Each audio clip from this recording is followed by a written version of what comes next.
Welcome back to Basics. I am your host, the Crazy Uncle. Today we're going to be talking about the rule of three. Okay, this is something that every single camper, survivalist, anybody who spends time outdoors knows or must know. So if you're watching this and you're like, what the hell's the rule of three? Allow me to elaborate. It's quite simple actually when you break it down. Simply put, you can go 3 minutes without air.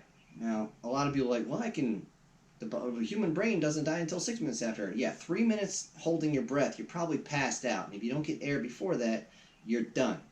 Now, this situation, a lot of people bypass this because what's going to take your air?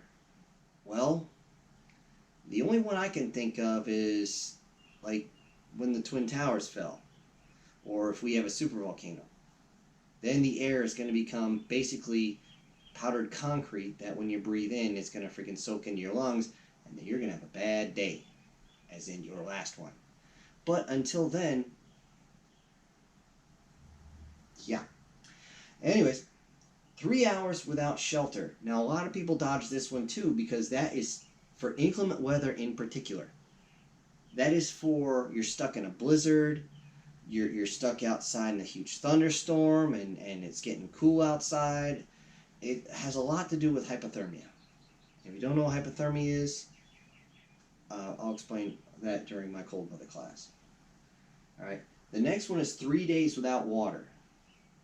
That's being generous if you're moving around. That's actually being very generous. I've gone 2 days without water.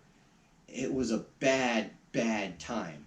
Okay. Within a day, you're getting extremely bad headaches, and you're about ready to just lick the ground hoping there's some moisture.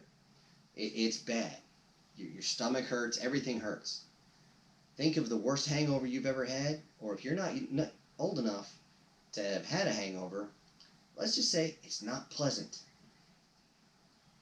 But that's 3 days without water. The longest I've ever heard is one person going 4 days, but they were literally not moving at all. At all. They literally just sat there, basically meditated in the shade. So they were able to conserve their water enough to go 4 days. They weren't in good shape either. Now, 3 weeks without food. This is another one where this is the absolute limit. 3 weeks without food. After about a week without food, you will become extremely lethargic. And you also get very stupid.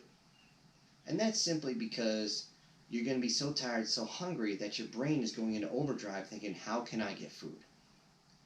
And it's going to overcompensate for everything. You're not going to be thinking straight. So, 3 weeks without food and you're pretty much done. But I've gone a week and a half, almost 2 weeks without chow. It's not a fun experience, I'll tell you, at all. And if you think hunger pains are bad when you start a diet, you got nothing. Okay. This last one, 3 months without medical care. That one is specific for those who have chronic illness, people with things like diabetes. Okay, if they can't get their shots, a lot of them, you're done. And you have my sympathies because that's not something you can help. Okay, by the way, being morbidly obese is not a chronic illness unless you have that friggin' neck problem, the thyroid. And on that, you should have a pile of pills anyway. Regardless, that's your rule of three. Literally going from minute, hour, day, week, and month. It can't get any simpler. If you focus on this, and we'll say you have to stay outside for an extended period of time. Well, if there's no problem with the air, your next problem is shelter. Make sure you have shelter. Then you move on to water. And preferably you put your shelter near a body of water so you can go get some.